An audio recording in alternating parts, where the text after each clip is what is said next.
Bien, merci à chacune et chacun pour votre présence à l'occasion de la présentation du projet de la liste que conduit François-Xavier Bellamy, liste qui est soutenue tout à la fois par les Républicains et par les centristes. Et je salue leur président Hervé Morin. Merci à Hervé, c'est important aussi de le souligner, d'avoir souhaité maintenir cette alliance historique entre la droite et le centre. Je crois que c'est important que nous gardions cette double racine qui a fait ce que nous sommes et qui, je crois, a permis d'écrire ensemble quelques-unes des plus belles avancées de notre histoire contemporaine dans la Ve République. Alors nous abordons la dernière ligne droite de cette campagne des élections européennes. Et je veux d'abord saluer le parcours extraordinairement courageux de François-Xavier Bellamy. Il livre une campagne des idées, des convictions, de la responsabilité, une campagne sérieuse, une campagne qui parle à la raison et pas aux émotions, une campagne qui propose des solutions et qui ne se contente pas de slogans, une campagne qui fuit les artifices et les grosses ficelles du duo de communication que certains veulent installer en permanence pour confisquer le débat démocratique.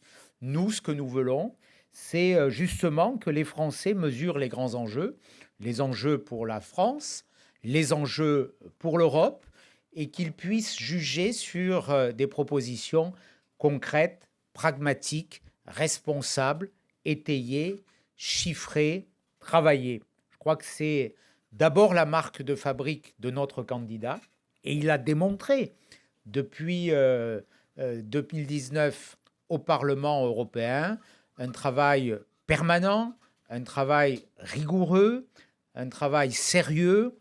Il a fait honneur à la délégation parlementaire française au sein du PPE. Il a porté des grands projets. Il a fait bouger les lignes, notamment sur le marché européen de l'énergie ou sur la question de la voix et de la crédibilité française en Europe. Il s'est opposé aux théories folles de la décroissance qu'a porté M. Macron et ses amis, qui ont porté M. Macron et ses amis à Bruxelles. Et c'est dans le même état d'esprit, fort de ce bilan, que nous proposons aujourd'hui ce projet que François-Xavier dévoilera, mais c'est un projet qui est, je le dis, responsable et sérieux. C'est un projet qui a été bâti par une équipe à laquelle nous avons tous apporté notre contribution, sous l'autorité d'Emmanuelle Mignon, que je remercie, qui est vice-présidente en charge des études et du projet, qui a animé une équipe d'experts, de responsables, qui nous ont accompagnés, guidés, qui ont apporté leur pierre à cet édifice que nous avons l'honneur aujourd'hui, avec notre secrétaire général, de vous présenter, en saluant à nos côtés Vincent Jeanbrun, le maire de La Haye-les-Roses, qui clôturera cette liste. C'est aussi un symbole pour nous, et je le dis avec encore plus de force dans ces moments tragiques que vit notre pays après l'assassinat ce matin de 3 agents pénitentiaires. Je vous le disais il y a quelques secondes, cet assassinat que nous condamnons avec la plus extrême fermeté, avec émotion et colère, émotion pour les victimes, colère pour un acte qui traduit une escalade dans la violence que subit notre pays. Cette violence, Vincent Jeanbrun en a été victime, je dirais presque dans sa chair, en tout cas dans celle de sa famille, de son épouse. Il incarne le courage de ces mères qui ne cèdent pas un millimètre de terrain à la violence. Il incarne cette voie aussi du redressement, du retour de l'autorité dans nos villes, dans nos quartiers. Je crois que sa présence, et je l'en remercie, en dernière position de notre liste, est aussi ce symbole que nous avons voulu porter, celui du rassemblement, celui du renouvellement, celui de l'enracinement, et ces valeurs se retrouve aussi dans le projet que nous avons l'honneur aujourd'hui de vous présenter. Un enjeu majeur, je le dis, maîtriser notre destin, c'est une ambition, c'est une volonté, c'est un chemin. Ce chemin, nous l'empruntons tous ensemble avec nos valeurs, avec nos convictions, sans concéder sur nos idées, sans concéder sur nos valeurs. Nous sommes dans cette campagne à l'aise avec nos convictions. Nous ne jouons pas un rôle, nous ne jouons pas un scénario, nous sommes constants. Je crois que là aussi, et ce projet le traduit dans cette campagne. Il y a ceux qui changent, il y a ceux qui varient, il y a ceux qui nous amènent dans des aventures fédéralistes, il y a ceux qui risquent de nous isoler en Europe, de nous éloigner de cet idéal européen auquel nous adhérons, auquel nous croyons. Et tout cela nous conduit à porter des idées fortes avec des enjeux importants qui nous réunissent. Ce projet, je laisserai la parole à François-Xavier pour l'étayer, pour le développer, mais il s'articule autour de 6 grandes ambitions, de 6 lignes directrices majeures: la souveraineté économique, le réarmement indispensable de l'Europe, là où les menaces n'ont jamais été aussi fortes, la souveraineté alimentaire, notamment face aux attaques qu'ont subies nos agriculteurs, le changement et le défi climatique, la maîtrise naturellement de nos frontières et cet indispensable rapprochement que nous devons restaurer entre l'Europe et ses citoyens, parce qu'aujourd'hui, beaucoup de nos concitoyens regardent l'Europe comme une structure technocratique désincarnée. Nous avons besoin de rappeler que l'Europe, c'est tout à la fois une civilisation et c'est aussi une ambition et c'est aussi un idéal. Dans l'ensemble de ces domaines, nous proposons, face au décrochage que la France subit en Europe, une véritable reprise en main. C'est ce chemin que nous vous proposons et nous le faisons avec des idées nouvelles aussi. Je m'attarderai sur une que j'avais portée pendant la campagne des primaires en 2021 et qui touche à la liberté de transmission des Français et des Européens et qui me paraît importante, c'est dire que demain, alors que nous avons besoin d'une plus grande mobilité de l'épargne entre les générations, que nous avons besoin aussi pour nourrir cette croissance qui est en panne en Europe par rapport aux États-Unis, par rapport à la Chine, qu'il faut débloquer, dégeler une épargne qui est aujourd'hui dans les mains de personnes qui sont inquiètes de l'avenir ou qui ne peuvent pas transmettre ce patrimoine. Je cite cette mesure parce qu'elle reflète aussi ce à quoi nous croyons, cette idée que les droits de succession qui aujourd'hui pénalisent beaucoup de familles en France et sont une source de blocage, droit de succession, droit de donation, soient débloqués en faisant en sorte que nous alignions le régime français sur le mieux-disant européen, qui est l'Italie, avec une possibilité de transmettre en ligne directe jusqu'à 1 million d'euros. Voilà, je prends cet exemple, il y en a beaucoup d'autres. Il y a ces sujets qui touchent à notre sécurité, notamment celle de nos frontières, qui aujourd'hui ne sont plus suffisamment contrôlées. Il y a l'enjeu d'une indépendance alimentaire, d'une souveraineté. Il y a les défis de la santé. Il y a les défis technologiques et scientifiques qui doivent être au cœur du redressement et du retour d'une souveraineté industrielle très, très forte.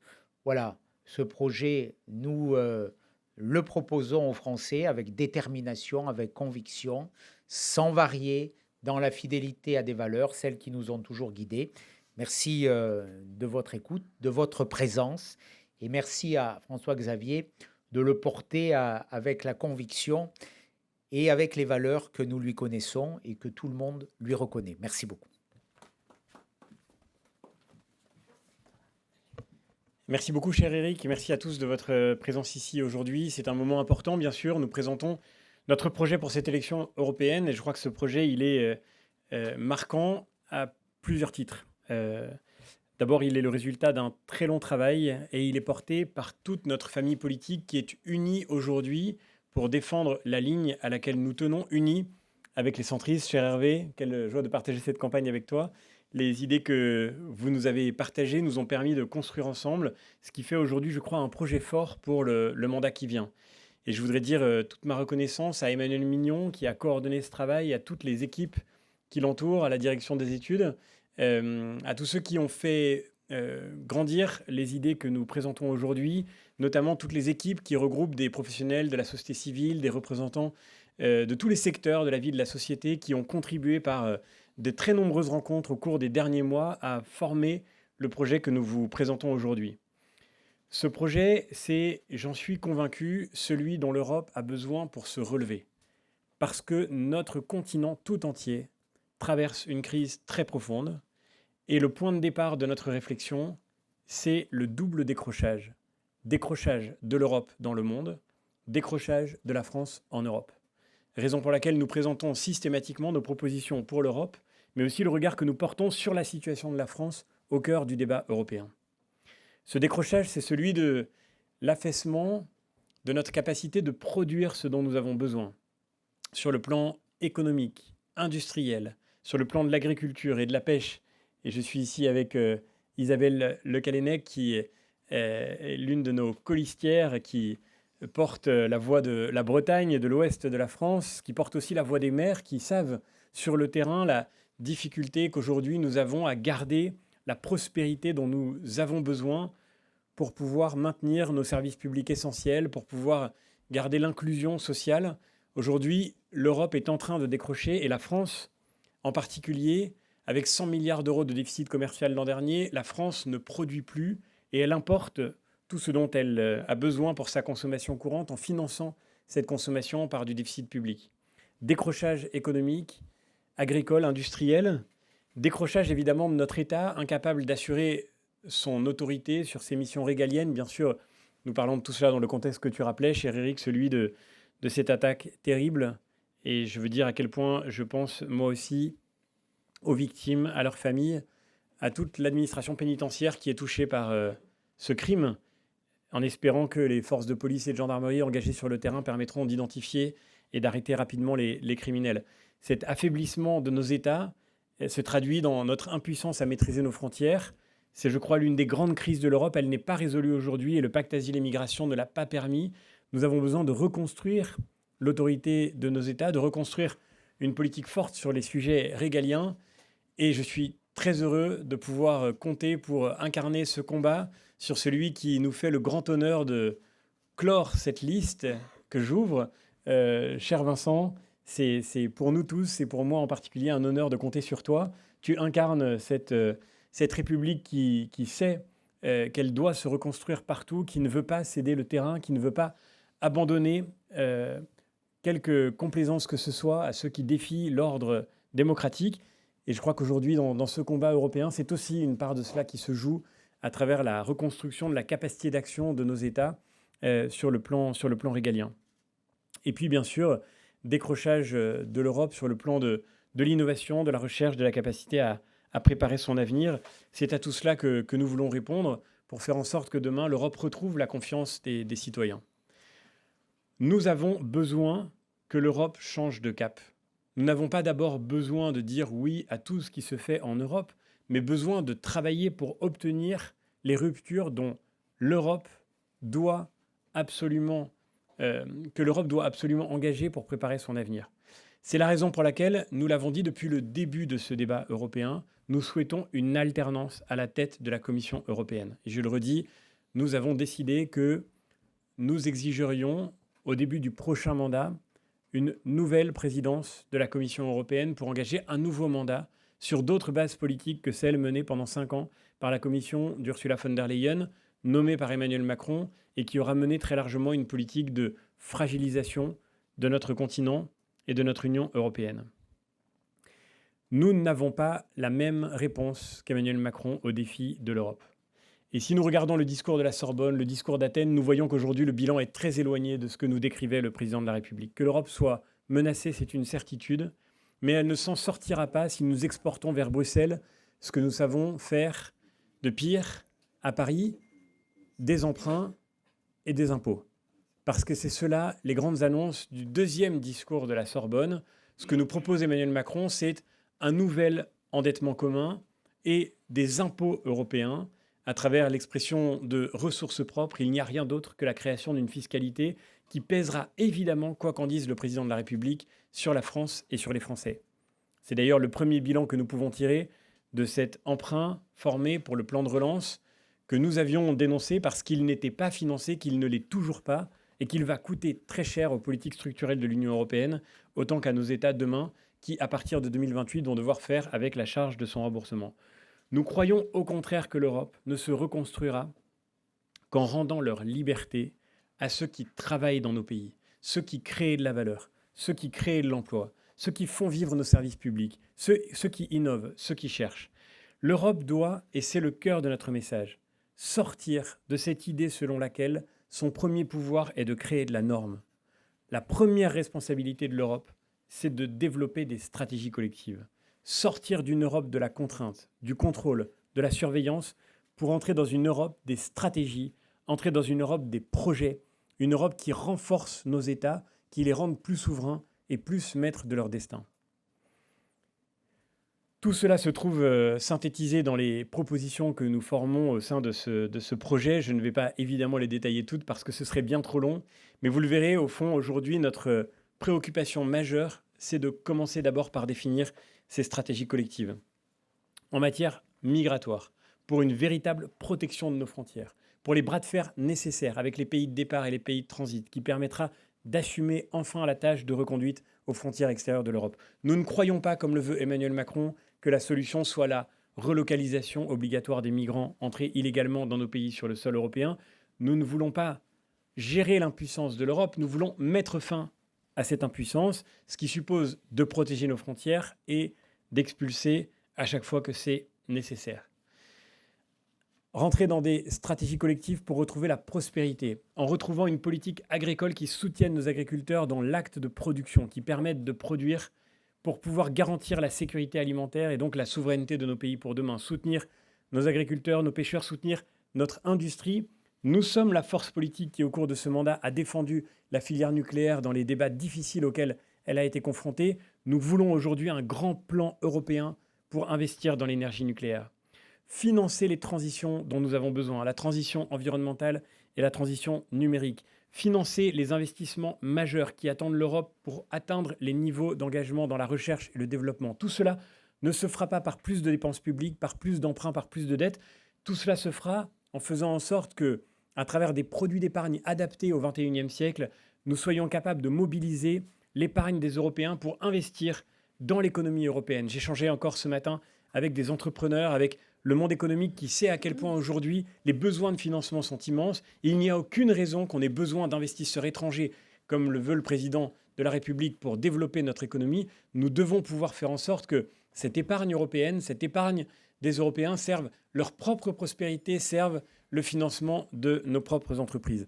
Et c'est, je crois, par là que nous apportons les réponses exigeantes et ambitieuses à cette nouvelle étape de la construction européenne qui doit s'ouvrir devant nous, en faisant en sorte qu'effectivement l'Europe retrouve le chemin de la prospérité. Nous n'avons pas de honte à le dire, c'est la prospérité qui doit guider notre travail en matière économique.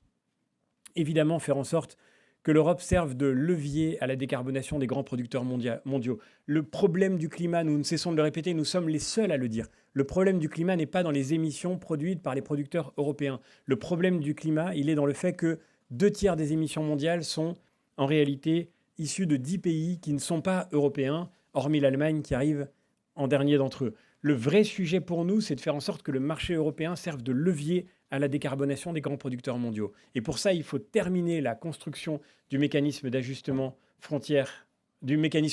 carbone aux frontières. La barrière écologique que nous avions portée en 2019, elle doit se trouver complétée et ce sera l'un des grands chantiers du mandat qui s'engage. C'est la magnifique espérance de l'Europe qu'à travers notre marché, Nous pouvons faire en sorte que le monde sorte du charbon. C'est ça l'urgence écologique. Le vrai problème de l'environnement, il n'est pas dans les cours de ferme des agriculteurs français, il n'est pas dans nos industries qui comptent aujourd'hui sur le point de PIB le plus décarboné d'Europe. Le vrai problème du climat, il est évidemment dans le fait qu'il faut entraîner la production mondiale vers la sortie du charbon. C'est la grande urgence. Et nous en sommes capables avec le marché européen en défendant simultanément la compétitivité de nos entreprises et la décarbonation du monde. Et puis je termine en disant que aujourd'hui l'Europe doit retrouver le chemin des grands projets en matière géopolitique, parce que nous sommes évidemment confrontés à des défis inédits. Nous voyons le retour de la guerre sur le continent européen. Il nous faut bien sûr, face à cela, donner à nos forces armées nationales les moyens d'agir. Nous proposons de tripler le budget du Fonds européen de défense. Nous proposons que tous les États européens fassent monter leur contribution à l'effort de défense collective pour atteindre 3% du PIB. C'est un défi majeur pour nous. Mais nous savons que ce défi ne sera pas atteint par des spéculations géopolitiques incertaines sur la question de la mutualisation de la dissuasion nucléaire ou bien sur l'envoi de troupes au sol sur le territoire ukrainien. Tout cela se fera par le concret, par l'investissement commun dans notre industrie de défense en particulier. Et là aussi, la France a beaucoup de cartes à jouer, elle a beaucoup à apporter à ce travail européen. Investir dans l'intelligence artificielle, investir dans la recherche et l'innovation, investir dans la santé avec nos amis centristes et Nathalie Colin-Osterlé en particulier. Nous avons mis un point d'attention majeur avec Laurent Castillo, qui lui-même est médecin, qui sur notre liste représentera ces questions, qui préoccupent tous les Français. Vous le voyez, nous voulons que l'Europe sorte de cette spirale du déclin dans laquelle elle semble engagée, et elle en sortira, c'est le cœur de notre message, elle en sortira d'abord en libérant les énergies, en libérant les initiatives, en rendant la capacité d'agir à tous ceux qui travaillent sur son sol. C'est par là que nous retrouverons collectivement la maîtrise de notre destin. Je termine en disant que ce projet, il est important aussi pour une dernière raison. Vous allez entendre au cours des jours qui viennent et des semaines qui viennent beaucoup de listes parler de leur projet. Mais nous sommes, je crois pouvoir le dire ici, la seule formation politique à droite qui soit capable de mettre en œuvre demain ce projet. L'essentiel dans cette élection, c'est ce qui se jouera le 10 juin. Et le 10 juin, avec les Républicains, nous serons les représentants des Français au sein de la première force politique européenne. Le Parti populaire européen auquel nous appartenons sera, selon toute vraisemblance, le premier groupe parlementaire à l'issue de ces élections. Il sera aussi, ne l'oublions pas, le groupe le plus important au Conseil européen. En 2019, 7 États sur 27 étaient gouvernés par la droite européenne. Aujourd'hui, 15 États sur 27 sont gouvernés par le PPE. Ce qui veut dire qu'il y aura autour de la table du Conseil, législateur décisif dans le travail européen, 15 gouvernements PPE issus de notre famille politique. Il y aura à la Commission européenne 15 commissaires issus des rangs de notre formation politique. Nous sommes la seule liste qui peut permettre aux Français de faire demain la décision dans le débat européen. Chacun portera dans cette élection ses projets, mais notre responsabilité singulière, celle de notre famille politique, cher Éric, c'est d'agir, c'est de faire. Nous ne sommes pas rentrés en politique pour faire des déclarations, des slogans. Nous ne sommes pas comme le Rassemblement national dans la contradiction permanente. Le Rassemblement national ne cesse de changer de doctrine sur tous les sujets pour à la fin, de toute façon, faire la politique de la chaise vide. Nous avons l'idée exactement inverse de ce qu'est le travail politique, de ce qu'est le travail européen. Nous savons que l'Europe est un combat de tous les jours qui consiste à peser de l'intérieur des institutions, qui consiste à mener les batailles qui s'imposent pour pouvoir faire bouger les lignes et obtenir des résultats. Et ce projet que nous avons travaillé, nous y avons mis d'autant plus de sérieux, d'autant plus d'engagement, d'autant plus d'exigence, de rigueur, de précision, que nous savons que ce projet sera la base d'une action concrète demain au Parlement européen, une action de tous les jours au sein de la droite européenne, qui sera le moteur du travail européen au cours des années qui viennent. Merci encore d'être venu partager ce moment. Et bien sûr, nous sommes à votre disposition pour répondre à vos questions si vous le souhaitez. Pardon, excuse-moi, Hervé. C'était Hervé qui conclut. Oui, on a juste quelques mots complémentaires. Premier, dire le plaisir et la joie d'être aux côtés de François Xavier pour cette campagne. C'est une belle intelligence. C'est un homme qui est devenu une référence au Parlement européen. Il construit et il a présenté, et il vous présente aujourd'hui un projet politique pour l'Europe qui est un projet solide. Et je voudrais juste vous inviter tous, parce que je l'ai fait ce matin, à relire les deux discours fondateurs d'Emmanuel Macron, que sont les discours de la Sorbonne et du Panthéon. Et vous observerez à quel point c'était un discours qui s'est avéré d'ailleurs globalement un échec absolument complet sur à peu près toute la ligne.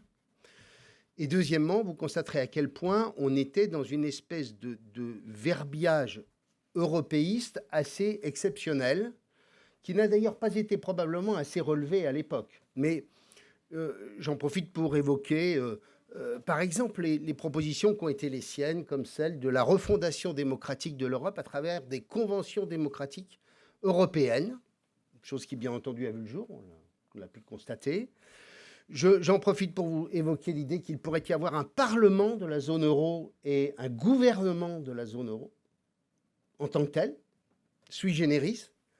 Je vous rappelle que Emmanuel Macron proposait qu'on passe à une commission européenne où les grands États membres n'auraient plus de commissaires européens. Je ne sais pas si tu te souvenais de ça, et il proposait bien entendu que la France soit la première à démontrer qu'il était inutile que nous n'ayons pas de commissaire européen. Bon, et donc on est très clairement sur des discours qui parlent parfois à l'oreille de nos compatriotes, mais qui au fond n'ont aucun, j'allais presque dire, aucun sérieux. Et je voudrais simplement évoquer un point qui est lié à d'anciennes responsabilités, qui sont les questions de défense. Mesdames et messieurs, ce que raconte Emmanuel Macron sur la défense, c'est désinvolte et grave. C'est grave quand on évoque d'envoyer des troupes européennes. J'en profite en plus pour vous dire que les mots qu'il utilise, ce n'est même pas les troupes. Je crois qu'il a utilisé le mot de mec ou de gars. Non, ce sont des forces. Ce sont des femmes et des hommes qui méritent probablement qu'on les qualifie autrement que par ces mots. J'en profite pour dire que, bien entendu, ce qu'attendent les Ukrainiens, je connais très bien l'ambassadeur d'Ukraine en France pour avoir fait un peu de coopération et essayer de les aider. Ce qu'ils demandent, c'est qu'on livre des armements.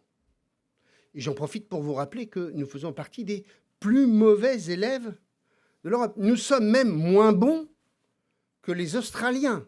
Nous sommes exactement aujourd'hui, de 2022 à 2024, à 0,02% du PIB, quand les Australiens sont à 0,03% du PIB. Et vous imaginez à quel point les Australiens se sont directement concernés dans leur sécurité par la guerre en Ukraine. Quand, par exemple, les Canadiens consacrent 5 fois plus, parce que la seule référentiel, c'est le référentiel du PIB, hein, ce n'est pas les chiffres en valeur absolue, 5 fois plus que la France.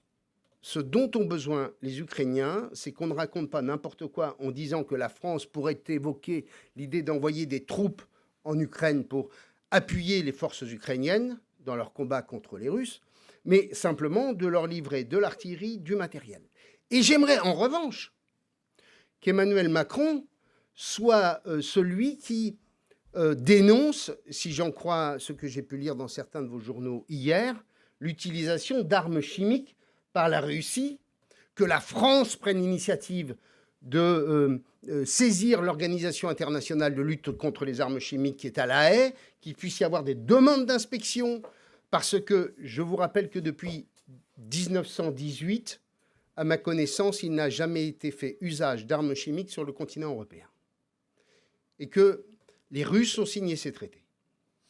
Et donc, sur ces questions-là, soit il est à contresens, juste la question des troupes. Comment peut-on imaginer appartenir à des alliances comme l'Alliance Atlantique et décider dans le même temps d'être seul ou presque seul contre l'avis de la plupart des Européens à envoyer des soldats en Ukraine? J'en profite pour vous dire que quel genre de force on enverrait en Ukraine pour accompagner les Ukrainiens dans ce combat? Toutes ces questions, le seul fait de les soulever vous permet de comprendre à quel point la réponse et la solidité d'une telle expression est proche de zéro. J'en profite pour vous dire que pour envoyer des troupes et des forces en Ukraine, nous n'avons pas de frontière avec l'Ukraine et qu'il faudrait donc passer des espaces aériens et terrestres de pays qui vous diraient qu'eux ne sont pas favorables à l'envoi de force. Et on ne peut pas imaginer qu'étant membre d'organisations, notamment de l'Alliance Atlantique, mais aussi d'accords au sein dans le cadre des traités européens, que la France puisse être en cavalier seul sur une opération de ce genre. Donc, ce dont on a besoin, c'est que la France fournisse les armes dont les Ukrainiens ont besoin, et certainement pas de créer les conditions de divergence et de démontrer la faiblesse du camp européen face à la Russie. J'en profite pour dire qu'il y a des mots qu'Emmanuel Macron utilise en permanence, qui sonnent dans l'esprit des Français parce que ça leur parle, mais qui ne correspondent là aussi à des propositions qui sont fausses. L'armée européenne. Pardon, mais moi qui suis européen, et peut-être plus que tous ceux qui sont autour de moi, au sens de la construction politique de l'Europe, où mon engagement est lié à l'existence d'un président de la République qui s'appelait Valéry Giscard d'Estaing, je le dis, s'il y a bien un sujet que je ne confierai jamais aux Européens, c'est ma sécurité ultime. Parce qu'en Europe, l'esprit de démission a toujours régné face à la capacité de porter une Europe qui soit une Europe puissance que tu évoques dans ton document. Pardon de le dire, l'esprit de Munich est souvent plus proche que l'esprit de combat quand on parle de défense et de sécurité en Europe. Et d'ailleurs, la conséquence, c'est que tous les pays européens ont totalement effondré leur budget militaire et que les Américains, pendant des années et des années, j'allais dire des décennies, ont demandé aux Européens de partager le fardeau de la défense et de la sécurité. Mais surtout, vous voyez bien que l'armée européenne en tant que telle correspond à des constructions fédéralistes qui n'existent pas et qui ne sont partagées là par personne. Il existe toute une série d'organisations militaires, d'ores et déjà, le corps européen. Il existe ce qu'on appelle les GT 1500, les battle groups. Il existe toute une série d'organisations qui ont été pensées par des traités qui n'ont jamais été mises en œuvre parce que jamais les Européens n'ont estimé que les conditions étaient réunies pour pouvoir les mettre en œuvre. Et on vous dit, on va porter une défense européenne et même une armée européenne. La défense européenne, oui. L'armée européenne, ça n'a strictement aucun sens. J'invite par ailleurs à ce que vous essayez de comprendre ce que Emmanuel Macron a évoqué en parlant de défense antimissile. Je rappelle que nous avons construit un système qui s'appelle la dissuasion, dont on a estimé que la protection de nos intérêts vitaux nous évitait toute agression, ce qui a toujours amené la France, dans sa stratégie et dans sa doctrine militaire, à s'opposer à l'idée d'une défense antimissile. Bien sûr, il faut des moyens antimissiles de courte portée pour la protection d'espaces, de zones. Mais considérer qu'on pourrait bâtir un bouclier antimissile qui protégerait territoire et population, mesdames et messieurs, ça n'existe pas. Même Israël n'est pas capable de le faire sur un pays, je ne sais combien de dizaines de fois plus petit que l'espace européen. Et donc, cette défense antimissile, dont d'ailleurs le coût serait absolument astronomique alors qu'on n'est déjà même pas capable d'équiper nos forces, au-delà de ça, ce système, c'est toute l'histoire du bouclier et du glaive, c'est-à-dire ceux qui pensent qu'on peut se protéger en équipant ses forces, en ne préparant pas la guerre. En vérité, il faut d'abord équiper nos forces, les moderniser, rentrer sur les nouveaux champs de sécurité que représente la cyber, que représente la question spatiale, mais certainement pas d'évoquer l'idée qu'une défense antimissile pourrait nous protéger de tout. Ça n'existe pas. Vous n'aurez pas un expert au monde qui vous dira le contraire. En revanche, ce dont on a besoin, c'est ce qu'évoque François Xavier dans son document, c'est la construction de moyens permettant à l'Europe de pouvoir conduire des opérations, c'est-à-dire un état-major de planification et de commandement. Ça, c'est ça la priorité. Ce n'est pas de raconter des histoires sur l'armée européenne. C'est de ne pas être obligé de faire appel à Secure, c'est-à-dire aux moyens de l'OTAN pour conduire une opération, être en capacité de l'analyser et de la porter. Ce dont on a besoin, c'est d'une base industrielle et technologique de défense. Ce dont on a besoin, c'est de faire en sorte qu'on puisse compenser et acquérir la souveraineté nécessaire sur un certain nombre de briques technologiques où nous sommes dépendants des Américains pour nos programmes d'armement. Ce dont on a besoin, c'est autant que possible de renforcer un certain nombre de programmes d'armement en les faisant autant que possible ensemble. C'est ça les vrais sujets. Mais c'est certainement pas les déclarations fumeuses qu'on a pu avoir depuis plusieurs semaines du chef de l'État sur les questions de défense et de sécurité. Bref, le projet et la proposition politique portée par François Xavier, elle est solide, elle est construite, elle est réalisable, elle est pragmatique, et c'est en cela que nous nous retrouvons pleinement.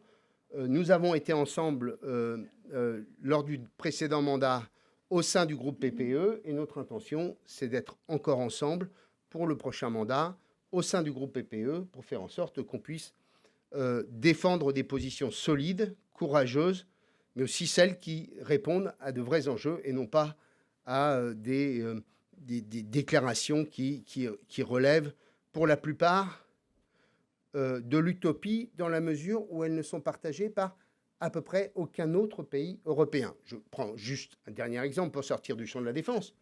Quand Emmanuel Macron, comme je le lisais, évoque la convergence fiscale, est-ce que vous connaissez un seul pays européen qui se dit que la convergence fiscale peut se faire avec la France? Ah ben oui, on va augmenter de 5 ou 6 points le taux des prélèvements obligatoires. Parce qu'on va faire aussi bien que les Français. Non mais, soyons sérieux, il n'y a pas un pays en Europe qui a envie de convergence fiscale avec la France, qui est le pays qui massacre le plus celles et ceux qui bossent tous les jours. Quand on parle de convergence sociale, qui croit que les pays européens vont se dire que les niveaux de prélèvements sociaux, puisque c'est évoqué dans un de ces discours, qui pèsent sur le travail, vont être du même niveau que ceux qui handicapent l'économie française. Donc, mesdames et messieurs, lisez attentivement un discours et un projet solide porté par un candidat dont l'excellence n'est plus à démontrer aujourd'hui. Je vous remercie.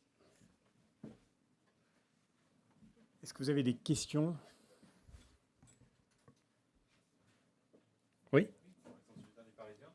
Quelles sont vos propositions en matière institutionnelle sur l'architecture de l'Europe? Vous voulez changer le destin de l'Europe, mais est-ce que ça passe par des évolutions institutionnelles? Vous n'en avez pas parlé pendant la conférence. Notre pari à nous, c'est d'abord de prendre les Français au sérieux en parlant d'une Europe qui soit crédible. Je le disais à l'instant, nous avons construit ce programme pour pouvoir le transformer en action. Et aujourd'hui, il est clair qu'il sera très difficile d'avancer vers une réforme des traités dans la mesure où tous les observateurs le voient bien. La situation n'est pas prête pour l'unanimité requise pour une réforme de cette nature. Nous disons simplement deux choses. La première chose, c'est qu'il faut surtout éviter que l'Europe aille aujourd'hui dans la mauvaise direction où voudrait l'engager le président de la République.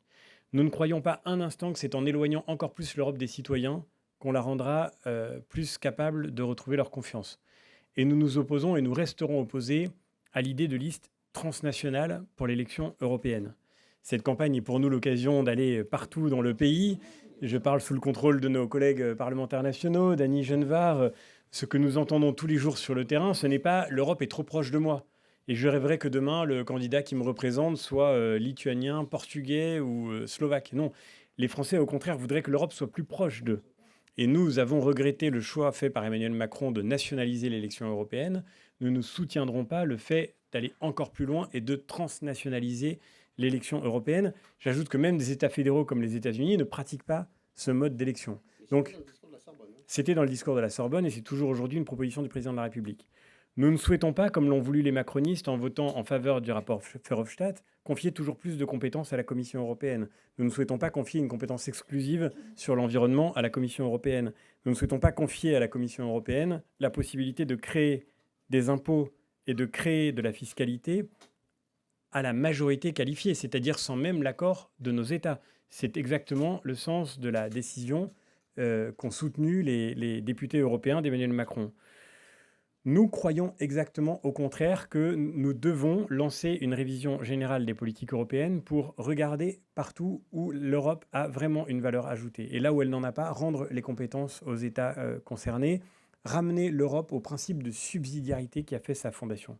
Nous sommes pro-européens, nous croyons évidemment que l'Europe peut être utile, mais nous croyons que l'Europe, à force de se mêler de ce sur quoi elle n'a pas de véritable levier, finit par perdre son sens au regard des citoyens. Dernier point, le sujet évidemment le plus marquant pour nous, c'est celui de l'amélioration de l'efficacité de l'action européenne. Nous souhaitons imposer une règle simple pour la simplification de l'action européenne, que pour toute norme votée, 2 normes antérieures soient supprimées. C'est la règle portée avec tout le PPE, one in, two out. Pour chaque règle ajoutée, il faut que 2 normes soient supprimées. Parce que nous sommes aujourd'hui devant l'urgent travail de simplification qui attend les politiques européennes. Tout le monde économique, le monde agricole, le monde de l'action publique, celui des fonctionnaires engagés sur le terrain, celui des élus locaux, alertent sur le fait que l'Europe est entrée dans une surréglementation qui asphyxie aujourd'hui l'initiative. Et donc ça, c'est une proposition institutionnelle aussi, en ce sens qu'elle doit contraindre le travail de la Commission européenne. Il faut que la Commission consacre plus d'efforts à faire en sorte que les politiques européennes se développent dans les stratégies collectives dont nous avons besoin, mais moins d'énergie à produire de la norme. Et dans cette fonction législatrice, nous souhaitons diminuer la part de la fonction publique européenne, parce que plus il y a d'administrations chargées de produire de la norme, plus on aboutit aux résultats que nous connaissons aujourd'hui. Voilà quelques pistes toutes simples, mais encore une fois, notre pari, c'est de raisonner à traité constant pour proposer aux citoyens de notre pays une proposition qui soit crédible. Emmanuel Véritable Point, j'ai 2 questions pour vous. La première, c'est que vous êtes prévalu du PPE pour dire que vous seriez la première formation au Parlement, la première formation au Conseil. Or, cette formation s'apprête à renouveler sa confiance à Ursula von der Leyen, la candidate que vous ne souhaitez pas. Est-ce que vous ne risquez pas d'être piégé à nouveau par vos partenaires? Deuxième question. J'ai bien noté que vous étiez contre le plan de relance et son financement à base d'impôts. Néanmoins, une partie des fonds est déjà engagée. Il va donc bien falloir de toute façon rembourser. Que ferez-vous en termes de ressources propres, pour utiliser le mot bruxellois, pour rembourser au moins en partie? Alors sur le premier point, notre position est claire et constante, elle n'a jamais varié. Nous avons toujours dit, y compris au sein du PPE, avec une grande transparence et une grande loyauté à l'égard de nos partenaires, que nous ne souhaitions pas, et c'était le choix de notre formation politique autour d'Éric Ciotti, c'était le choix de notre délégation au Parlement européen, nous ne souhaitions pas donner un second mandat à Ursula von der Leyen. Le moins que l'on puisse dire, c'est que cette position aura été en réalité très loin d'être marginale, suivie par une grande partie des formations politiques qui constituent le PPE, puisqu'au congrès de Bucarest, sur les 800 délégués des formations politiques qui se retrouvaient pour ce vote, seuls 400 ont choisi de soutenir Ursula von der Leyen pour un nouveau mandat, ce qui est le signe clair qu'il y a aujourd'hui un vrai débat au sein du PPE. Cette question, elle se jouera le 10 juin. À partir du lendemain de l'élection européenne, s'engagera cette question. À partir du résultat de l'élection, si le PPE arrive en tête, ce que je crois et ce que j'espère, il reviendra au PPE de dire qui doit être président de la Commission européenne. Et nous aurons à ce moment-là un débat qui, j'en suis sûr, va traverser notre formation politique. On le voit encore tout récemment, nos amis italiens de Forza Italia ont fait savoir que pour une grande part d'entre eux, ils partageaient la même ligne que nous. Il n'y a pas d'hostilité personnelle. Notre seul message, c'est de dire que l'Europe a besoin d'une alternance. Nous n'avons pas soutenu, le PPE n'a pas soutenu Ursula von der Leyen en 2019. Elle a été investie par le choix d'Emmanuel Macron, qui a refusé que Manfred Weber, qui était notre candidat, devienne président de la Commission européenne. Je crois que ça n'aura pas contribué d'ailleurs à la transparence démocratique dont le président de la République se revendique pourtant. Aujourd'hui, il faut que nous puissions faire en sorte que le choix qui sera fait corresponde à une stratégie claire. Et ma conviction profonde, c'est que ce débat sera ouvert. Il n'est en rien déjà résolu. Voilà, je le dis sans préjuger de ce qui se passera. En tous les cas, une chose est simple, pour tous les électeurs français, ceux qui ne souhaitent pas qu'Ursula von der Leyen soit reconduite ne peuvent trouver d'efficacité dans leur vote qu'en choisissant de conforter notre formation politique. Parce que plus il y aura de députés LR et les centristes au Parlement européen demain, plus nous aurons de voix au sein du PPE pour dire la nécessité de ce changement et de cette alternance.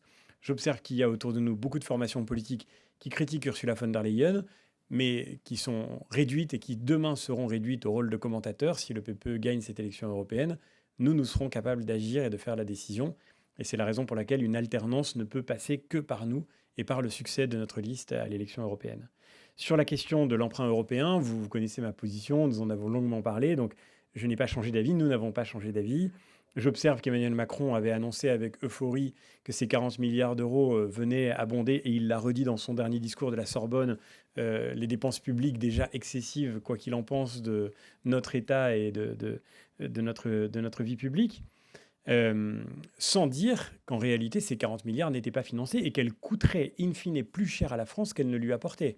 Qu'elles coûteraient plus cher à la France qui n'a, comme aucun État européen, n'a jamais eu de problème d'accès au crédit pendant toute la période que nous avons connue après la crise du Covid. Cet emprunt était donc inutile, contre-productif et en réalité le ferment de beaucoup de problèmes qui ne sont toujours pas résolus. Bien sûr, il faudra mettre des moyens européens pour faire face à cet emprunt.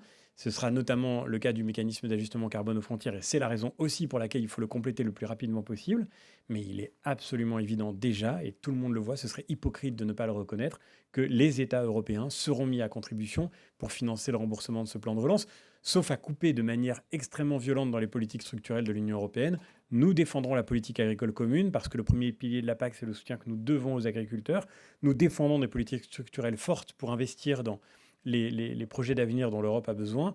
Je crois qu'aujourd'hui, il faudra que les États qui ont signé pour cet emprunt assument leurs responsabilités en faisant face aussi à la charge de son remboursement.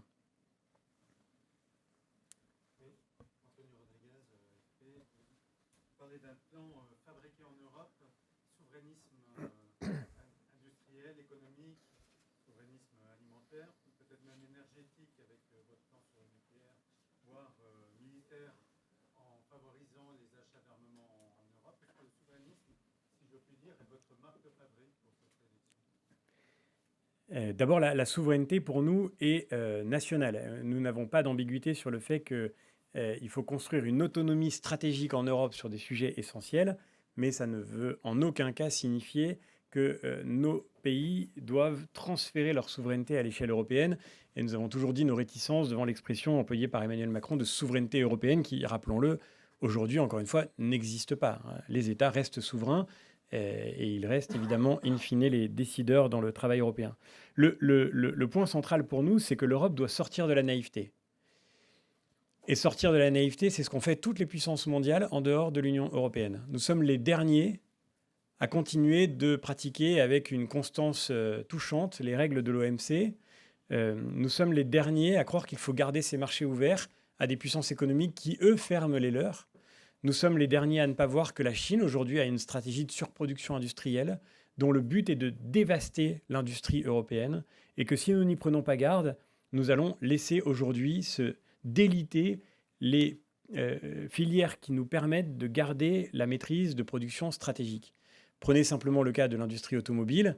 Au moment où les États-Unis, qui ne sont pas particulièrement un monde antilibéral, décident d'imposer 100% de droits de douane aux véhicules chinois, en tous les cas discutent de cette imposition de 100% de droits de douane aux véhicules chinois, nous offrons des cadeaux à la Chine, puisque les députés macronistes ont voté avec la gauche, avec les Verts, pour imposer 100% de véhicules électriques à partir de 2035, c'est-à-dire pour faire rentrer massivement sur le marché européen les automobiles sur lesquelles la Chine a 10 ans d'avance sur nous. Donc c'est évidemment un cas supplémentaire de cette naïveté européenne. Sortir de la naïveté, c'est évidemment pour nous le défi majeur aujourd'hui. Ça ne veut pas dire que nous ne croyons pas à la liberté, je l'ai dit, je le répète, la liberté est le maître mot de notre programme. Nous croyons à la liberté d'entreprendre, nous croyons à la liberté des échanges, nous croyons au commerce et à sa fécondité, mais nous pensons que le commerce ne peut avoir de sens que s'il est loyal et que s'il se pratique sur des bases réciproques et qu'il n'y a aucune raison de se laisser dicter les règles du jeu par d'autres puissances mondiales sans réagir à notre tour. C'est le cœur du défi pour garder nos emplois, pour garder notre prospérité, pour retrouver notre prospérité et pour garder la maîtrise de notre destin. De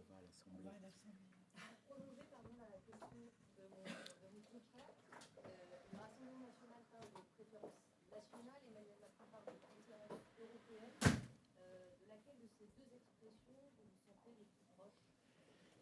D'abord, je vous prie d'excuser le départ d'Éric Ciotti et d'Annie Genevard qui partent aux questions au gouvernement. Et pour une minute de silence pour les... D'accord, je ne savais pas, excusez-moi, pour une minute de silence pour les deux agents de la pénitentiaire.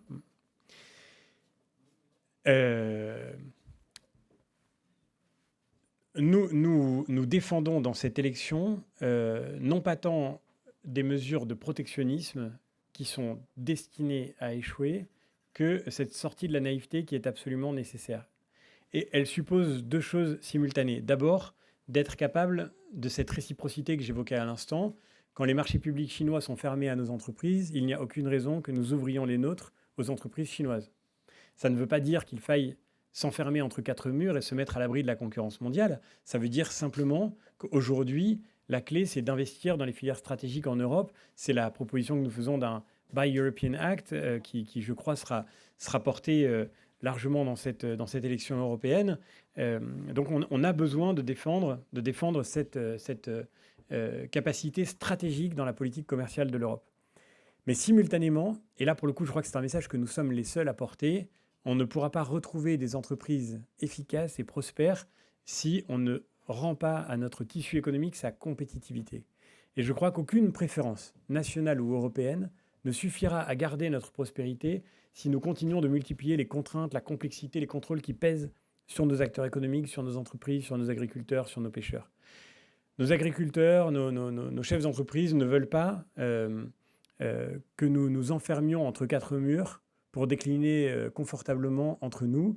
Ils veulent que nous leur rendions les moyens de rayonner dans le monde, que nous leur rendions les moyens d'exporter, de produire et de faire en sorte que l'excellence de nos savoir-faire soit reconnue dans le monde entier. Mais pour ça, il faut leur rendre cette compétitivité absolument indispensable.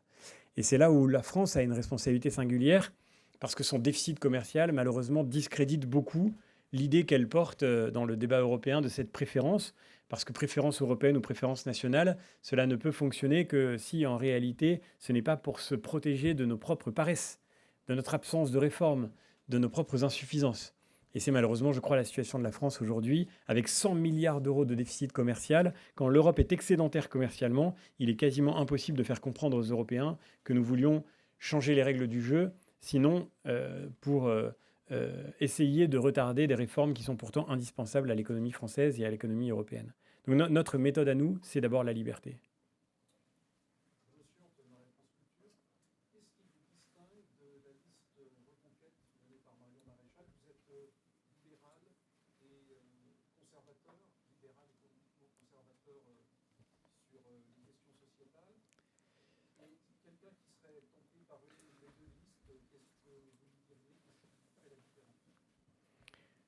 D'abord, notre débat n'est pas avec la liste de Marion Maréchal. Notre débat, il est avec ce qui constitue aujourd'hui la grande force européenne qui fait le cœur du clivage européen. Le vrai débat de cette élection européenne n'est pas entre M. Macron et Mme Le Pen. Le vrai débat de cette élection, il n'est pas non plus entre nous et Reconquête. Le vrai débat de cette élection, il est entre les socialistes européens et la droite européenne. Parce que les deux grandes forces politiques qui vont continuer de structurer le débat européen sont celles de M. Glucksmann et la nôtre.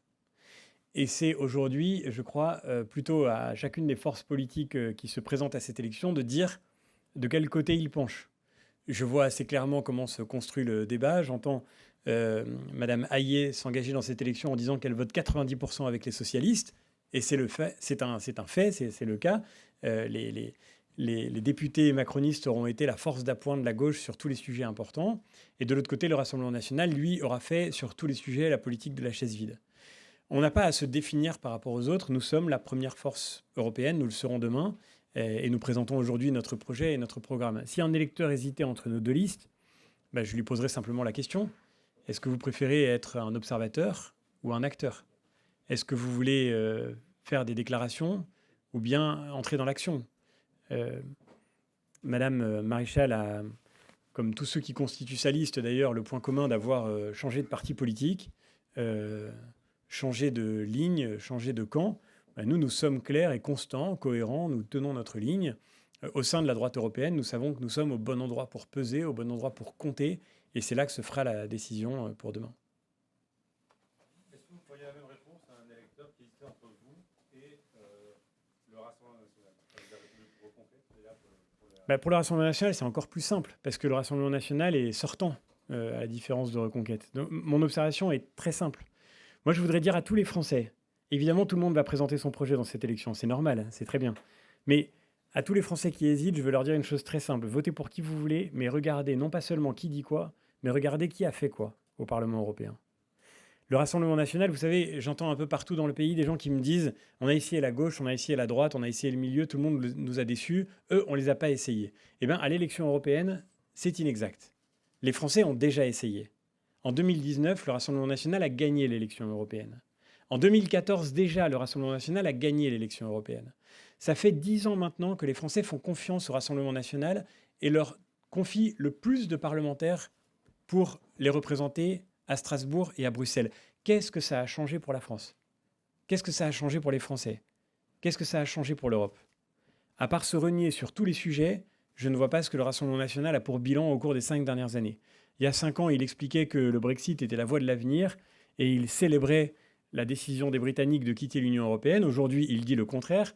Le Rassemblement national était pour la sortie de l'euro, il dit le contraire aujourd'hui. Il était pour la sortie de l'OTAN, il dit le contraire aujourd'hui. Il a été pour la PAC, puis contre la PAC, puis pour à nouveau. Il a été contre Frontex. Maintenant, il recrute le directeur exécutif de Frontex. Si quelqu'un comprend quoi que ce soit à la ligne du Rassemblement national, je serais heureux d'en savoir plus.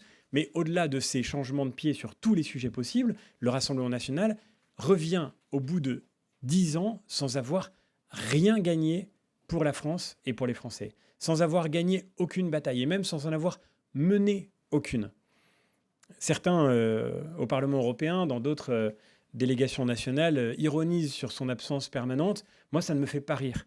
Parce qu'une voix confiée au Rassemblement national, c'est une voix perdue pour faire peser la parole de la France et la voix des Français, les intérêts des Français dans les débats européens qui s'engageront demain. Merci encore pour votre présence. Merci infiniment.